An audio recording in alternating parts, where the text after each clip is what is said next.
भवन्तु सुखिनः सर्वे सन्तु निरामयाः सर्वे भद्राणि पश्यन्तु मा कश्चित् दुःखभाग् भवेत्। माननीय सामाजिक गण, वेद अध्ययन अनुसंधान परिषद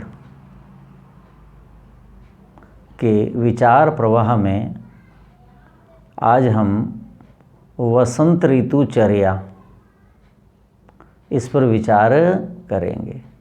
आयुर्वेद के अनुसार वसंत ऋतु की चर्या, आहार विहार, जीवन शैली कैसी होनी चाहिए, ये हमारा विचारणीय विषय रहेगा।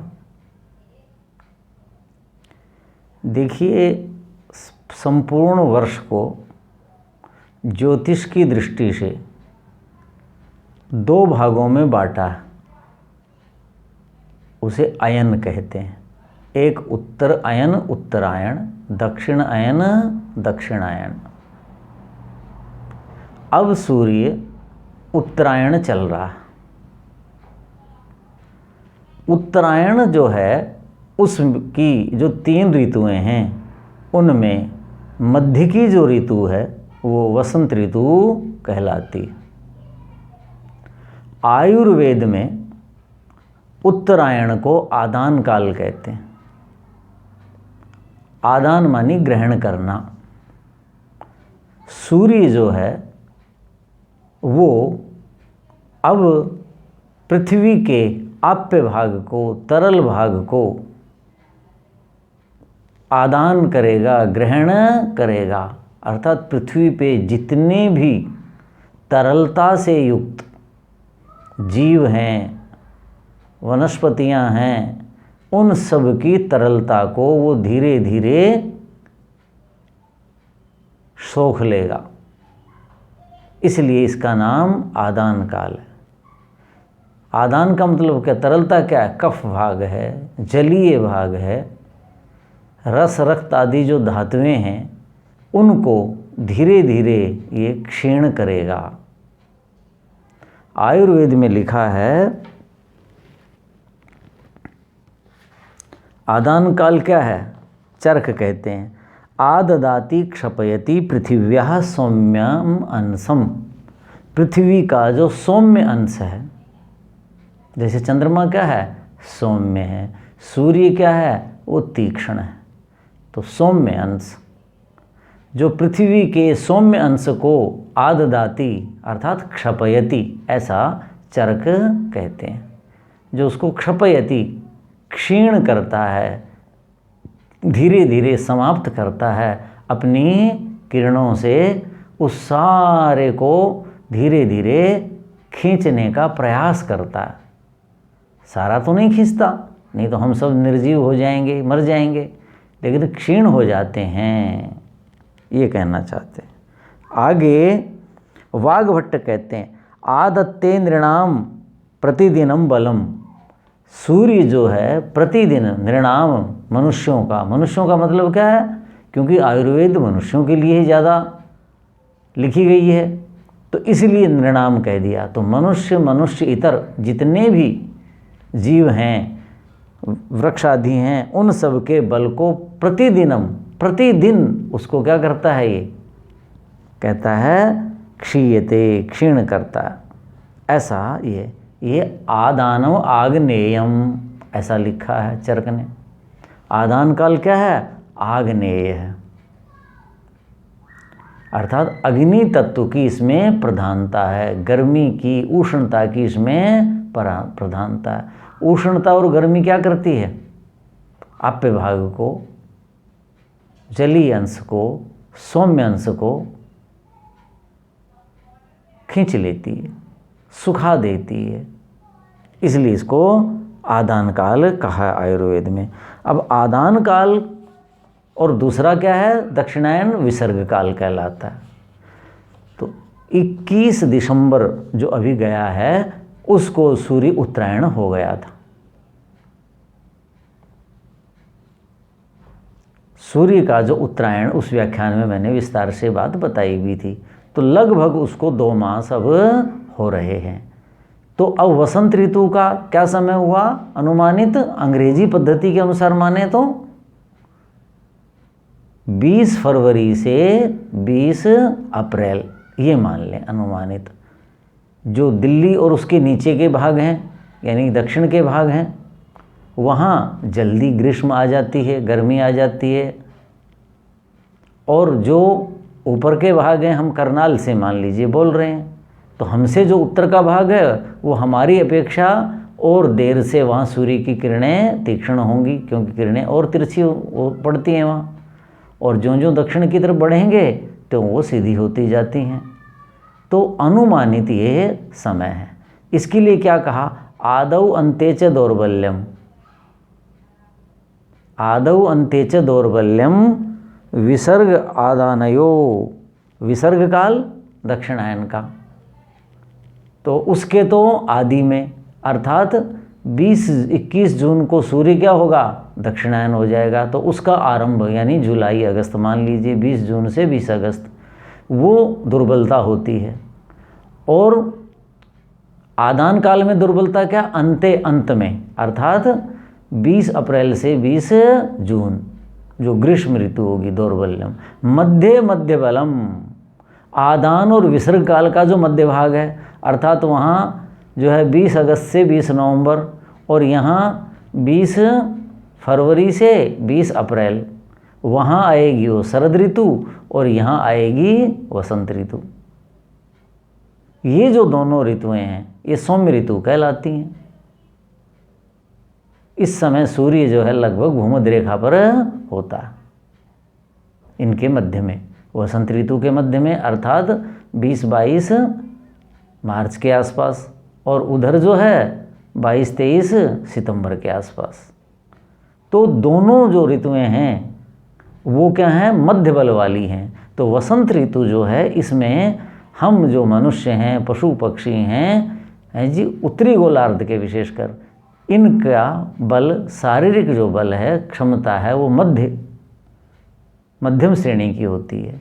इससे पहले क्या था, शिशिर ऋतु में हमारा शरीर शक्ति बहुत अधिक थी। हेमंत और शिशिरचर्या में मैंने बताया था कि खूब हम पुष्ट होते हैं इस ऋतु में। अब धीरे धीरे सूर्य जो है हमारे शरीर के आप्य भाग को, सौम्य अंश को, शारीरिक शक्ति को, रस रक्त आदि धातुओं को क्षीण करेगा। तो शिशिर ऋतु जो गई हमारी 2 महीने पहले, आज से मान लीजिए, तो उस समय क्या था कि उस समय शीत का प्रभाव इतना ज़्यादा था कि हमें पता ही नहीं चला कि उत्तरायण हो गया, आदान काल आरंभ हो गया। क्यों, वहाँ लिखा था ना, मेघ मारुत वर्षजम। शिशिर ऋतु में बादल छाए रहते हैं, पश्चिमी चक्रवात आते हैं, विशेषकर उत्तर पश्चिम भारत में, और मारुत शीतल हवाएं चलती हैं, वर्षा होती है। अभी 4-5 दिन पहले तक हमारे यहाँ करनाल में प्रातःकाल बहुत धुंध होती थी, 2-2.5 घंटे की, 9 बजे के बाद, कभी 10 बजे के बाद सूर्य दिखाई देता था। और अभी कुछ दिन से, 2-3 दिन से एकदम से वो छट गई और तेज़ धूप है, उसमें बैठा भी नहीं जाता, खड़ा भी नहीं रहा जाता। तो एकदम से नहीं हुआ, सूर्य तो उत्तरायण हो गया था। क्षेत्रीय कारण थे जिसके कारण ये, जो हम दिल्ली की तरफ जाएंगे, दिल्ली से दक्षिण की तरफ जाएंगे, वहाँ आज जो यहाँ गर्मी है, वहाँ 10-12 दिन पहले उतनी गर्मी थी, उष्णता थी। उत्तर की तरफ बढ़ेंगे हम, यहाँ से अम्बाला, चंडीगढ़, देहरादून, जम्मू की तरफ बढ़ेंगे और पर्वतीय क्षेत्र की तरफ बढ़ेंगे, तो आज से 10-12 दिन पहले जो जितनी शीतलता थी उतनी शीतलता आज वहाँ होगी। तो ये थोड़ा सा अंतर रहता है। तो मध्य बलम, इस ऋतु में आकर के हमारा जो बल है वो मध्य हो जाता है, शक्ति मध्य श्रेणी की रहती है। अगले जो ऋतु आएगी ग्रीष्म ऋतु, उसमें तो देखिए सूर्य इतना तीक्ष्ण होगा, शरीर बहुत क्षीण हो जाएंगे, हमारा रस रक्त धातुएं बहुत शोषित हो चुकी होंगी। तो उस समय क्या होता है, दुर्बलता बढ़ जाती है। तो ये इसका हमारा ज्योतिष और आयुर्वेद का संबंध है। तो आयुर्वेद क्या है, वो तो ज्योतिष पर ही सारा टिका हुआ है, अर्थात सूर्य का क्या प्रभाव है, चंद्रमा का क्या प्रभाव है, उसके कारण जो वायु है, जो जल है, वो हमारे शरीर को प्रभावित करते हैं।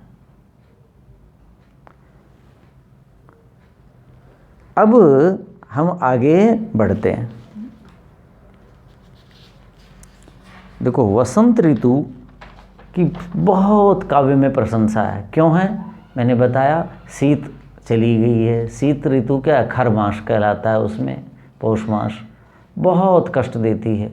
उसके बाद उसका प्रभाव देर तक रहता है, शरीर पुष्ट हो जाता है और वातावरण क्या होता है? सौम्य हो जाता है, नई कोपलें आने लगती हैं। हम सब के जो चेहरे हैं, शरीर की जो त्वचा थी शुष्क हो गई थी, उसकी कोशिकाएं क्षीण हो जाती हैं, नई अंदर से नई दिखेंगी। सबके मुखमंडल पर एक आभा होती है, नए नए फूल खिलते हैं। वायु भी अब जो चलती है वो शीतल और सुगंधित होती है। तो बहुत उत्तम वर्णन है वसंत ऋतु का। देखिए क्या लिखते हैं आचार्य, लिखते हैं, द्रुमः स पुष्पा सलिलम स पद्मम। वृक्षों पर फूल खिल जाते हैं, जल भी अब अच्छा लगने लग जाता है, उसमें फूल खिल जाते हैं, कमल खिल जाते हैं। लोका स हासा पवनः सुगंधी, और लोक जो हैं उनके चेहरे पर मुस्कुराहट आ जाती है। अब तक जो कमज़ोर लोग थे, वृद्ध लोग थे, बच्चे थे, शीत से बहुत डरते थे क्योंकि उनको बहुत तंग करती है, तो वो अब सब बाहर निकलने लग जाते हैं, उनके चेहरे पर हास मुस्कान आ जाती है। वायु जो है, मैंने बताया, पुष्प बहुत होते हैं तो सुगंधित हो जाती है। और क्या कहा? सुख प्रदोषा दिवसाश्च रम्या, प्रदोष काल सायंकाल। अब देखिएगा, कालिदास भी लिखता है, दिवसा परिणाम रमणीय। वसंत ऋतु में जो दिन हैं उनका परिणाम जब वो ढलता है, अर्थात संधि से पहले सायंकाल, बहुत अच्छा लगता है। सौम्य हवा चल रही है, फूल खिले हुए होते हैं, सब खेलते हैं। तो वही ये चीज़ कही, प्रदोष अर्थात रात्रि का प्रथम प्रहर। अब जो ये माघ मास की चंद्रिका में आप बैठे हैं, देखें कितना अच्छा लगता है घूमते हुए, बहुत अच्छा लगता है। मैं रोज़ाना 2-2.5 घंटे उसमें टहलता हूँ, बैठता हूँ। पुष्प लगा रखे हैं गमलों में, वहाँ बहुत बढ़िया फूल है, कमरे के अंदर आने का मन ही नहीं करता। तो जहाँ उद्यान होंगे वहाँ कितना अच्छा होगा। तो ऐसे कहा कि ये सुख प्रदोषाः, प्रदोष रात्रि रजनी मुखम, रात्रि का जो मुख है अर्थात प्रथम प्रहर, उसको प्रदोष कहते हैं। सायंकाल और प्रदोष दोनों अच्छे लगते हैं। दिवसाश्च रम्या, दिन अच्छे लगते हैं।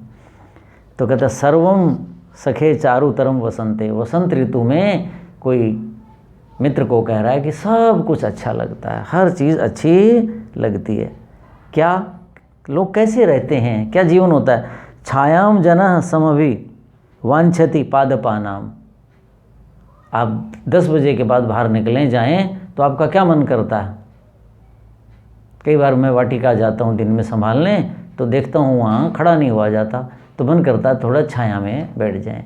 तो सभी मनुष्य छाया की इच्छा करने लग जाते हैं। पेयम सनई पिबती तक्रमयम। अब तक तो हम क्या कहते थे? शीत ऋतु में मैंने बताया था, अर्थात हेमंत और शिशिर में दही का खूब सेवन करना चाहिए। लेकिन अभी मैं आगे बताऊंगा दही का सेवन नहीं करना, क्या करना है? तक्र। क्योंकि सूर्य जो है जलीय अंश को, वायु के, हमारे शरीरों के, सबको खींच रहा है। तो उससे क्या होगा? हमें प्यास लगेगी। जलीय रस प्रधान चीज़ें हम बार बार पीना खाना चाहेंगे। तो ये कहा कि तक्रमयम, तक्र जिसमें हो ऐसे पेय पदार्थ पीने की इच्छा होती है। लोग धीरे धीरे पेयम नक्तम नेच्छति पुनः किरणान सुधांसो हो, और तथा नक्तम तथा इच्छति। और रात्रि को अभी मैंने बताया कि मैं अभी चंद्रिका बहुत बढ़िया होती है, और अभी आगे फाल्गुन आएगा, उसकी चंद्रिका तो और बढ़िया होगी, चैत्र की और बढ़िया होगी। लेकिन इस बार जब तक चैत्र आएगा तो उष्णता आ चुकी होगी, क्योंकि मलमास था, इसलिए लगभग 20 दिन बाद हमें ये मिल रहे हैं चंद्रमा, जो पिछले वर्ष की अपेक्षा। तो आपको ये अभी जो माघ मास की चंद्रिका है और फाल्गुन की, ये बहुत अच्छी लगेगी। तो हर मनुष्य रात्रि को चंद्रमा में बैठना चाहता है, चंद्रमा की चंद्रिका का सेवन करना चाहता है, अमृतमयी किरणें हैं जी। तो ये कहा, और क्या कहा, हर्म्यम प्रयाति सहितुम सुख शीतलाम च। और वसंत ऋतु का जो पूर्वार्ध है 1 महीना, उसमें तो हम अंदर ही सो जाते हैं, ठंड होती है, थोड़ी शीतलता। लेकिन जो इसका बाद वाला भाग होगा, दूसरा जो महीना होगा वसंत ऋतु का, उसमें व्यक्ति क्या चाहता है कि मैं बाहर, अंदर उसका दम सा घुटने लगेगा, गर्मी सी लगने लगेगी, तो बाहर चारपाई बिछा करके, अब तो थोड़े से पंखे आ गए और चीज़ें हो गई। पहले सामान्यतया लोग गांव या शहर सब में मार्च के महीने में, अप्रैल के आरंभ में और 15 मार्च के आसपास बस बाहर ही सोने लग जाते थे। तो भवन पर सोना चाहता, हर्म कहते हैं महल को, अर्थात महल, अट्टारिका अर्थात भवन का जो सबसे ऊपर का भाग है, जहाँ चंद्रिका खूब होती है, जो आपको प्रभावित करती है, कहते वहाँ व्यक्ति सोना चाहता है। ऐसी लोगों की इच्छा होती है कि शीतल है, सुख है। अब ये वसंत ऋतु की विशेषताएं मैंने 2 श्लोकों में बताई कवियों की, कि ये इतना उत्तम है, सब कुछ है। लेकिन इतना उत्तम होने के बाद भी इसके लिए आचार्यों ने विधान किया है। क्या कहा कि वसंत जो ऋतु है, ये जितना लिखा है, जितना आप अनुभव कर रहे हो, उतनी सुखदायक नहीं है। इसके साथ साथ इसका दूसरा पक्ष भी है। वसंत ऋतु में बीमारियां बहुत होती हैं। बार बार एक पंक्ति में बोला करता हूँ, वैद्यानाम शारदी माता पिता च कुसुमाकर है, ऐसा लिखा है। शरद ऋतु वैद्यों की माता है, चिकित्सकों की माता है, और कुसुमाकर वसंत ऋतु उनका पिता है। अर्थात माता अपनी संतान का भरण पोषण ज़्यादा करती है, बहुत ध्यान रखती है, तो वो ऋतु ज़्यादा अर्थात लोगों को बीमार करती है। तो फिर वैद्य जो चिकित्सा जगत से जुड़े लोग हैं उनका भरण पोषण हो जाता है। और पिता कुसुमाकर है, कुसुमाकर क्या है, उनका पिता है, अर्थात माँ से कम पोषण करता है। तो और जो ऋतुएं बच गई 4-6 ऋतुओं में से, वो ऋतुएं न माँ है न पिता है। इसका मतलब इन 2 ऋतुओं में बीमारियां बहुत ज़्यादा होती हैं। उस ऋतुओं की हमने बहुत चर्चा की थी, लगभग 20 व्याख्यान शरद ऋतु पर ही हैं, अलग अलग प्रसंगों में। वसंत ऋतु में कफ कुपित होता है, हेमंत और शिशिर में कफ क्या होता है, संचित होता है। वसंत ऋतु में क्या होता है, कफ कुपित होता है। अब कफ कुपित होता है, अर्थात शरद ऋतु में, सर्दी में, शरद ऋतु ने सर्दी की जो ऋतु थी, उसमें जो संचय हुआ था उसके बारे में आचार्य लिखते हैं कि देखिए क्या लिखते हैं, हेम वसंते निचितः श्लेष्मा दिनकर भाभी ईरितः कायाग्निम बाधते तस्मात् रोगान प्रकृते बहून। वसंत ऋतु में कफ कुपित हो जाता है। क्यों होता है, हेमंते निचितः श्लेष्मा कहता है, सर्दी की जो ऋतु थी, हेमंत और शिशिर, उसमें जो इकट्ठा हुआ था वसंत ऋतु में दिनकर भाभी, सूर्य की किरणें तीक्ष्ण हो जाती हैं, उनसे ईरित है। ईरित का मतलब क्या होता है, जैसे कोई सर्प है, कुंडली मारे सो रहा है, उसने छेड़ दिया, तो ईरित का मतलब जिसको आपने छेड़ दिया, हिला दिया, तो वो क्या करता है, वो कुपित हो जाता है। तो ईरित का मतलब ये, अन्य प्राणी कुत्ता है सोया हुआ, आपने उसको छेड़ दिया, तो वो देखिए आपको काटने भागता है, आपको हानि पहुंचा देगा। तो ईरित का मतलब है जिसको, जो सुप्त अवस्था थी, जो अपने अवस्था में था, सूर्य की किरणें आकर के हमारे शरीर में जो जमा हुआ, कफ का मतलब क्या होता है, बताया था कि जो धातुएं हैं, तरल धातुएं हैं, उनको कफ मान लीजिए। पित्त का मतलब अग्नि, वायु का मतलब शुष्कता। तो वो जो बहुत धातुएं थी वो ईरित है, वो हिल गई हैं, और वो बहुत ज़्यादा मात्रा में भी थी कहीं, यानी रस रक्त आदि जो है वो अब असंतुलित हो जाएंगे इस ऋतु में, ये कहना चाहते हैं आचार्य जी।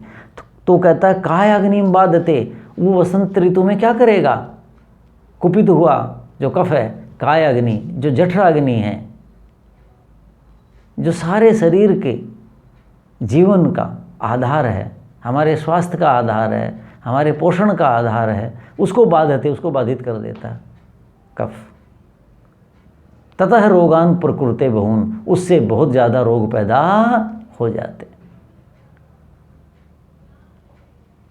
क्या होता है, जो जठराग्नि है, आप देखोगे जैसे अग्नि है, अग्नि क्या हो गई है, शांत होने लगती है तो उसके ऊपर राखी जम जाती है। तो राखी जमने से क्या होता है, उसका ताप कम हो जाता है। आपने देखा होगा सर्दी में जैसे था, वही स्थिति हमारी हो जाती है इस ऋतु में। कैसी? कि हमारी जो जठराग्नि थी उसके ऊपर कफ आ जाता है, अर्थात जो पाचक रस हैं वो पूर्ण रूप से स्रवित नहीं होते, और जो हम भोजन आदि करते हैं फिर वो पकता नहीं है, उसका विपाक नहीं होता, ऐसा हो जाता है। उससे क्या होता है, फिर रोग होते हैं हमारे।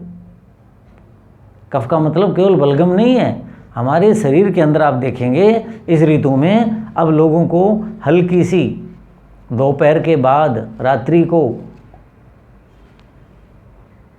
असामान्य स्थिति हो जाएगी, तलवे गर्म से होने लग जाएंगे, शरीर गर्म सा होने लग जाएगा, माथा गर्म सा होने लग जाएगा, ऐसा लगेगा कि कुछ ताप सा हो गया है, कुछ शरीर असामान्य सा हो गया है, कोई थकान सी हो गई है, भूख लगी ही नहीं है रही है, ज़बरदस्ती खाना पड़ रहा है, पता नहीं शरीर टूट रहा है। ये तो ये वही लक्षण है, हल्का सा ज्वर होना, ये सामान्यतः इसमें होता है। और पहले क्या था, जैसे उसमें ज्वर होते हैं शरद ऋतु में, तरह तरह के बताए थे मैंने रोग, इस ऋतु में भी ज्वर का मतलब क्या है, ज्वर स्वयं में कोई रोग नहीं है, बुखार कोई रोग नहीं है, शरीर के असंतुलन के कारण हमारे शरीर में ताप बढ़ जाता है। वो ताप बता रहा है कि शरीर अभी संतुलित नहीं है, हर अंग ठीक कार्य नहीं कर रहा, हर अंग के अंदर की जो चेष्टाएं हैं, क्रियाकलाप हैं, वो असामान्य हो गई हैं, वो ज्वर कहलाता है। तो इस ऋतु में ज्वर होते हैं, लेकिन शरद ऋतु जितने नहीं होते, सितंबर अक्टूबर जितने नहीं होते। जो ये होते हैं कफ के कारण होते हैं। पहले क्या था, चेचक बहुत होती थी, खसरा होता था, ये कफ जनित रोग हैं। थोड़े दिनों के बाद फोड़े फुंसियाँ सी होने लग जाएंगे, वो क्या है, कफ जनित रोग हैं, वो हमें पीड़ित करते। अब चेचक क्यों नहीं हो रही कि वो जीवाणु जो होते थे उनको मारने के लिए शरीर में बचपन में औषधि डाल दी जाती है, तो लगभग समाप्त हो गई चेचक। लेकिन ज्वर होगा, असंतुलित होंगे, चेचक नहीं होगा, लेकिन ज्वर आदि तो होंगे, तंगियाँ होंगी तरह तरह की। तो इसलिए कहा है कि इस ऋतु में, इससे पहली ऋतु में जो इकट्ठा हुआ था, संचित हुआ था कफ, शरीर में धातुएं जो पुष्ट हुई थी, सूर्य की किरणें, उनका तापमान बढ़ जाता है, वो उसको असंतुलित कर देती हैं कफ को, और उससे बहुत प्रकार के रोग हो जाते हैं, ऐसा कहा। तो इस ऋतु में कुछ ऐसी चीज़ें करनी है आपने। क्या करनी है? जिससे कि पित्त, ये कफ जो है वो संतुलित रहे और आपको पीड़ित न करे। कैसे उठना है, कैसे बैठना है, ये सारी चीज़ें आपने करनी है। अब देखिए आगे जो हम विचार कर रहे हैं उसमें क्या है कि आगे चरक लिखते हैं तो क्या करो, तस्माद वसंते कर्माणि वमनादीनि कारयेत। ये जो अमाशय है इसके अंदर कफ का संचय होता है, तो वमन से कफ की शुद्धि हो जाती है। कफ की जो अधिकता हो गई है और वो सूर्य की किरणों से कुपित का मतलब असंतुलित हो गया है, जो कष्ट पहुंचा रहा है, तो वमन आदिनी, वमन का नियम है, वो आयुर्वेद के आचार्य करा देते हैं। आप स्वयं भी कर सकते हैं सामान्य रूप से, तो वमन अलग रूप से, कुछ दिन आपको भूखा रखा जाएगा, केवल घी पिलाया जाएगा, उसमें कुछ औषधियाँ होंगी, फिर उसके बाद वमन कुछ मदन फल होता है एक, वो खिलाया जाता है, फिर वो वमन से सारा शुद्धि क्रिया होती है। लेकिन सामान्य क्रिया मैं बता दूं, जो मैं बहुत लगभग 40 वर्ष से ये कर लेता हूँ कभी कभी। क्या करें कि रात्रि को आप खिचड़ी खाएं या दलिया खाएं, हल्की चीज़ खाएं सुपाच्य, और उसमें हल्का सा घृत आदि डालें बस, ताकि वो पच जाए सवेरे तक और शरीर में स्निग्धता बनी रहे। नित्य कर्म शरीर शुद्धि आदि करके फिर आप क्या करें, आप गुनगुना जल करके उसमें हल्का सा नमक, यानी आंसू जितने खारे होते इतना नमक डाल करके, और वो 1 जग 1.5 जग जितना आपसे पी सकते हैं वो पिएं। और जब आपको वमन आने लगे तो आप वमन कर दें। तो आपके आमाशय में सामान्यतया जो कफ है जिसकी आवश्यकता नहीं है उसकी शुद्धि उससे हो जाएगी, आपका आमाशय शुद्ध हो जाएगा। जो पंचकर्म आयुर्वेद में बताए हैं उनमें एक वमन है, ये वो नहीं है, उसमें एक लंबी प्रक्रिया है, उसमें कई दिन लगते हैं, 7 दिन का समय लगता है, और उसके बाद कुछ नहीं खाना होता, तो वो अलग चीज़ है। लेकिन एक सामान्यतया आप कफ से अपनी मुक्ति तो नहीं लेकिन कुछ छुटकारा पा लें, इस रूप में आप उसको कर सकते हैं। तो वमनादिनी कारयेत ये लिखा है, किसी योग्य चिकित्सक से करवाएं। तो मैंने भी विरेचन करवाया है। वमन हर एक के बस का नहीं है, बहुत कष्ट होता है। विरेचन में तो क्या है कि औषधि खाई और पेट साफ, लेकिन वमन में तो आप जानते हैं पृथ्वी क्या है, गुरुत्वाकर्षण है। तो जो आमाशय के अंदर विकार हैं, जो भी अंदर आपने जल पिया है और सब चीज़ें, उनको मुख से बाहर निकालना कितना कष्ट होगा, कितनी तंगी होगी। तो काफ़ी उसमें तंगी होती है, लेकिन कर सकते हैं, इसलिए इसका विधान है और करते भी हैं लोग, और आयुर्वेद के आचार्य करवाते हैं। तो कहते हैं कि वो करवाने चाहिए। और क्या करना चाहिए, कहता है गुरु अम्ल स्निग्ध मधुरम दिवा स्वप्नम वर्जयेत। क्या क्या चीज़ें नहीं करनी,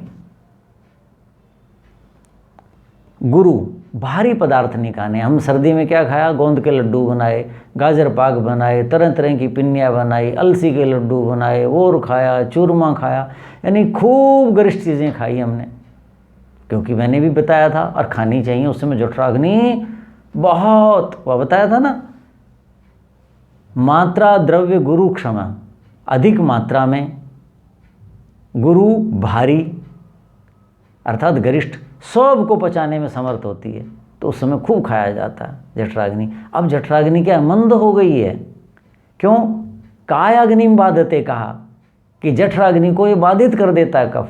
तो इसलिए आपने उस ऋतु में जो चीज़ें खाद्य पदार्थ खाए थे वो बिल्कुल नहीं खाने बंद कर दीजिए। और आप खाएंगे तो भी आपको अच्छा नहीं लगेगा। आप गोंद के लड्डू बना के खाइए, आपको अच्छे नहीं लगेंगे, शरीर अपने आप मना कर देगा कि नहीं नहीं मुझे नहीं खाना। तो जो भी बादाम खाते थे, अखरोट खाते थे, जो भी गरिष्ठ पदार्थ थे, तेल थे, घी थे, जिनमें तले हुए चीज़ें थी, वो सब नहीं खानी।